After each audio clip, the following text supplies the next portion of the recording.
Ya, berikutnya cara yang lain untuk kita bisa mengembangkan secara detail flowchart kita adalah kita melihat ke literatur. Saya ambil saja contoh ini ya, ini mungkin bukanlah literatur yang paling cocok, tapi ini sebagai contoh yang sederhana. Ya, bahwa untuk melakukan sebuah pemilihan alternatif terbaik itu menggunakan 6 step ini. Nah, maka saya akan coba terjemahkan hal ini ke dalam flowchart begitu. Nah, kita mulai dari start adalah katanya menentukan tujuan, outcomes dan action. Ya, berarti kita bisa pertama adalah menentukan tujuan. Oke, setelah kita menentukan tujuan, tentu yang didapatkan adalah tujuan, begitu ya. Nah, kesini kita dapat tujuan. Nah, kemudian tahap berikutnya adalah sebenarnya dari tujuan ini menafsirkan. Saya bisa saja memahami ini bahwa proses ini sebenarnya bisa berjalan paralel ya, atau mendefinisikan proses sebentar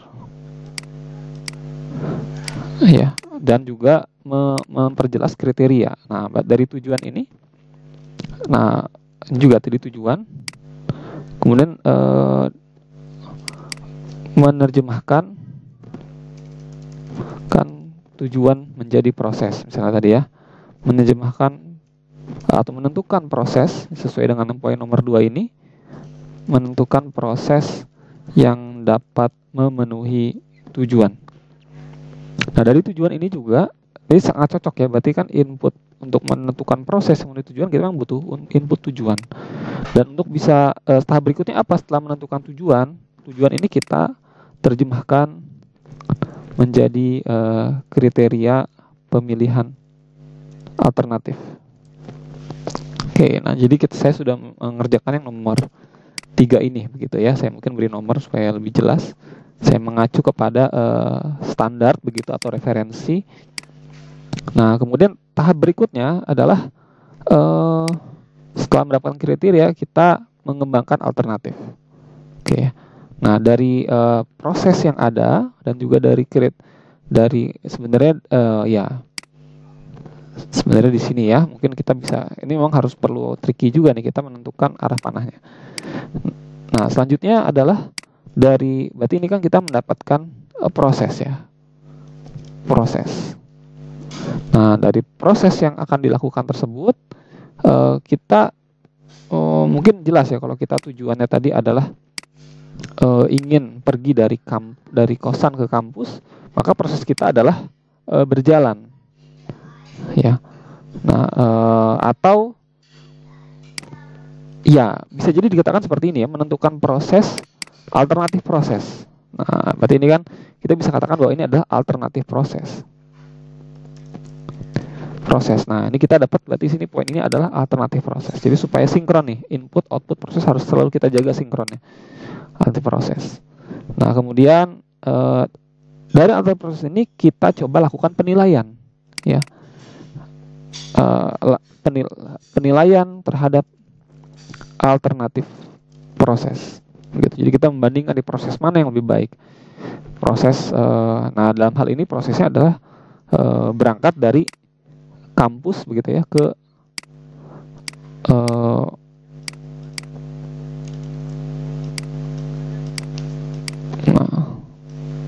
oke, ini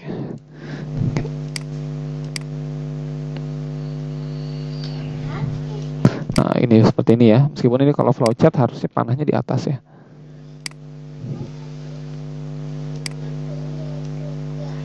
Ya, oke, seperti ini.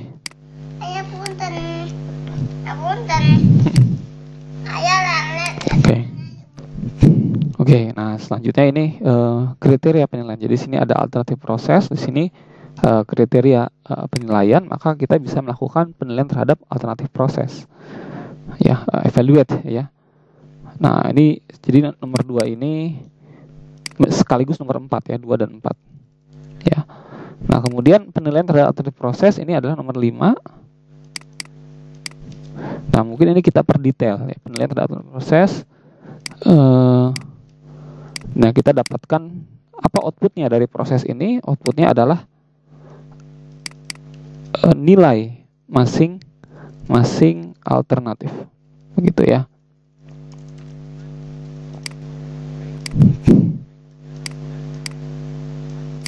Oke, nilai masing-masing alternatif.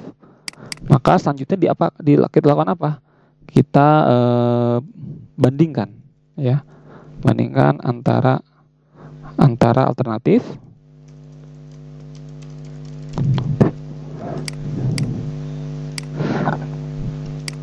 Selanjutnya, berarti kalau outputnya apa dari kita melakukan bandingkan, membandingkan ini ya, adalah outputnya adalah perbandingan tentunya, perbandingan antara nilai alternatif. Jadi sudah kita bandingkan mana yang lebih tinggi, mana yang lebih besar, mana yang lebih rendah. Kemudian perbandingan ini kita memutuskan apa kita yang poin ke-6 ini, yaitu adalah belum ini ya. Jadi memilih alternatif terbaik. Oke, nah hasilnya baru selesai tahap akhirnya adalah berarti kita mendapatkan alternatif terbaik. Oke, terbaik untuk apa selanjutnya?